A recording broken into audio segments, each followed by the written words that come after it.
Turn me up a little bit right now. Let's go. Yeah, 10 out of 10, let's rate. I've been going big on the bigs out of state. Do research, check out the back of my plates. I rep so heavy, attack when I take. Still, I'm on that for the long run. That name that you got, say the right one. Don't try me, I rap like a python. Had enough of the talk, let be hustling. Got my name up, came up off of nothing. Jersey gon' hang up like Jane, cause I'm trying.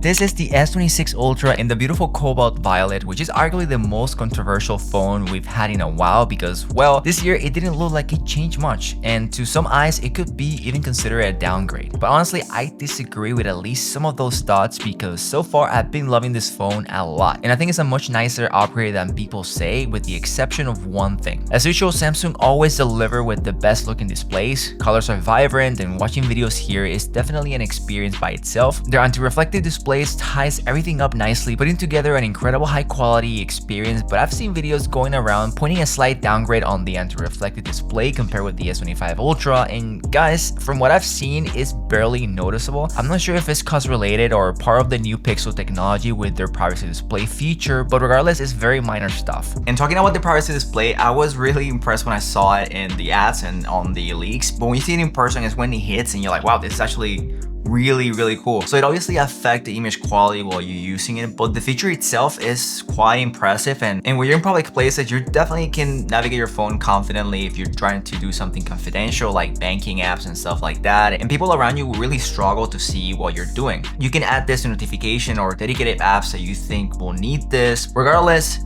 it's a really cool feature that I love about this phone, and I hope that Apple copies in the future, which, to be honest, I don't see it coming or happening anytime soon because they source their displays from Samsung, and I don't think Samsung will give away their technology so quickly. So you have two options here. Privacy display, which lowers the brightness of your display when you don't look at the phone directly, but you can still see a little bit of what's going on the side. And then you have the maximum privacy protection, and this is the one that impressed me the most because although it doesn't look the greatest when you use it full screen, since it basically removes all the saturation and it gets a bit dull, the display becomes completely out of sight once it's at an angle, which is really impressive. Obviously, it takes away the incredible colors the display has to offer, but it's not really meant to be used at all times. Where it really shines is when it targets certain notifications, or when you travel or are in a crowded space and you need to access banking apps or any other personal information. Yeah, of course, it will not look as good in the moment, but I think it's a good price to pay for privacy. To me, it's crazy that even with such amazing features, some people still hate on it because it looks dull, and of course it does. The pixels aren't operating as they normally would on a display, so you will lose quality temporarily, but I don't think it's a big deal. It's really a cool feature that I love now, and I can't wait to see Samsung improve on it in the future. With that said, the display is easily one of the best looking displays on any phone I've experienced, but I'm sure you've already heard about the 10-bit controversy. Samsung misinformed the creators who went to the Unpacked event because they use FRC, which emulates the color depth of 10-bit on their 8-bit display panels, and this effectively hides the color banding you can find in sunsets, for example, making the image almost identical to the smoothness of a true 10-bit color display. With that said, they should have been more direct with what they meant, but obviously having FRC also have additional benefits that they could have said something about during the event. Like, for example, this has some battery performance benefits that they could have said, and it would have been nice. I think that it's not a big deal that it's not 10-bit because most people cannot tell. So being 8-bit is not a real big deal in my opinion. I think the problem comes when they misinform the audience about originally having 10-bit, in which it's not. But the most important thing here is that if you like the iPhone 17 Pro display, you're gonna like the S26 Ultra even more. Now, as an Apple user, I have to admit that when I use Android, especially the Ultras and the incredible capabilities of Good Look, I'm always impressed with all the things that you're able to customize and do here. Like this cool feature from one-hand operations. This is nothing new to the S26 Ultra, but it's new to me. And I love how you can create handles that trigger different commands depending on the direction of your swipe. I kept only the ones on the right side here because I am right-handed, but it adds more layers to the experience with this phone. And obviously, guys, I know that for you Android veterans, this might be nothing, but for me, I know that I'm just scratching the surface of the capabilities of this app. I'm gonna try to dive into all the capabilities of this app because it's a huge part of the Ultra customization, and although I like to change things up here and there, I like to keep it tasteful and not overdo it. So in the next video, I will try to share some cool findings that I get over my time here with the Ultra, and I'll share with you guys. And we do have new AI features, but to be honest, nobody cares about those, so I'm not even gonna cover them. Now, this is the area where bigger upgrades are starting to show up for my usage so far, and it's the cameras. To be honest, I like the cameras of the S25 Ultra, and unfortunately, I don't have one right now here to compare it, but I can tell you from experience that the S26 Ultra does perform better in low light, which is due to the fact that the main sensor now has an aperture of f1.4. Photos look more natural and have less of the oversaturation older Samsung devices used to have, which is a great improvement. Also, the slight shutter lag I remember from the S25 Ultra is nowhere to be found. And yeah, this is a very polished device. I'm not crazy about the quality of the 5x telephoto though. I think the Pixel 10 Pro and the iPhone 17 Pro Max produce a better image quality at that focal length. You guys can probably see from these samples, but it looks like it's missing sharpness, and it's no different than the iPhone, but it does struggle quite a bit in low light as well.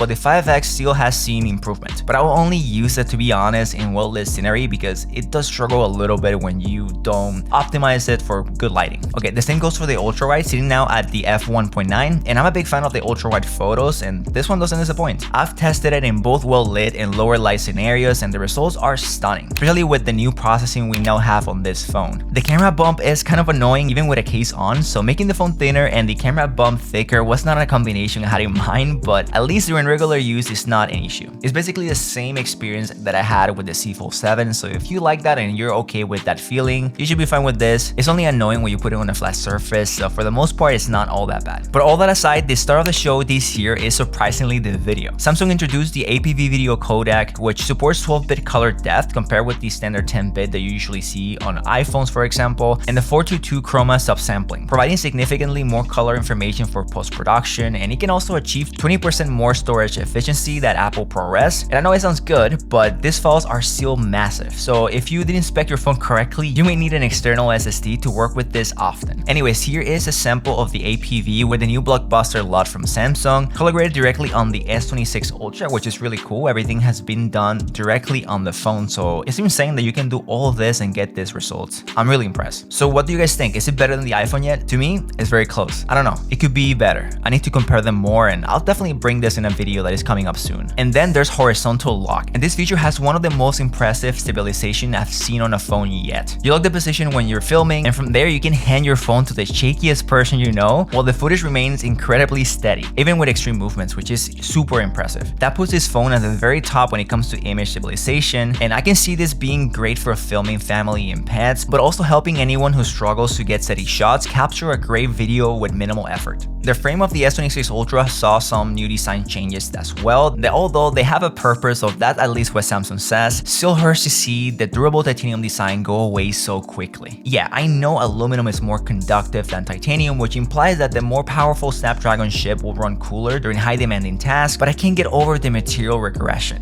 We saw it on the iPhone 17 Pro, and some drops can be fatal to the frame, making the phone dent without much effort, and I really don't like that. And I know that's why we have cases, but because we had a more durable phone before, it does feel like a step back. I haven't seen any damaged S26 Ultra yet, so I still need to wait and see how the Armor Aluminum 2.0 takes drops, but time will tell. I'm usually a caseless type of guy, but I take extra care of my devices, and there's a special feeling of using your phone exactly how it was meant to be used, but as long as you don't drop it, you should be fine. This is another year where I'm surprised the S Pen is still here, and I get it. There are some of you who love this accessory, which partly makes the Ultra lineup unique, so I can complain about that. Anyways, now it's slimmer, but it does feel the same, which is a good thing. I don't think that used as intended you could break it, but one thing to keep in mind is that while it can be put away in any orientation, there's only a correct one. Will it hurt your phone if you put it incorrectly? No, but it will hurt my eyes, so let's not do that. When it comes to the battery, I can't really say much because it's quite early and the phone is still learning my usage patterns. So far it doesn't feel too different than the S25 Ultra when I had it. Maybe a little bit better, but it's really hard to tell right now. Regardless, the S25 Ultra had a great battery performance, so I don't think anyone will have a problem with the phone lasting you the whole day. Regardless, I don't think it'll be better than the 17 Pro Max for obvious reasons, but I have to wait a month or so to give you a more accurate representation of what the battery can do. All that aside, it's a great performing phone, so while taking photos and videos or playing games, the battery shouldn't be a problem at all. I will say that if anything, most flagships right now are pretty reliable in battery, so if it's better by a little bit, it really doesn't make a difference in real life usage, I think, since most people charge their phones at night anyways, but just letting you know what I've seen so far. Okay, final thoughts. I think the S26 Ultra is the best phone you can buy in 2026, but only if you are the type of person who can take advantage of its features, because this is very much a pro phone, and in some ways more pro than an iPhone.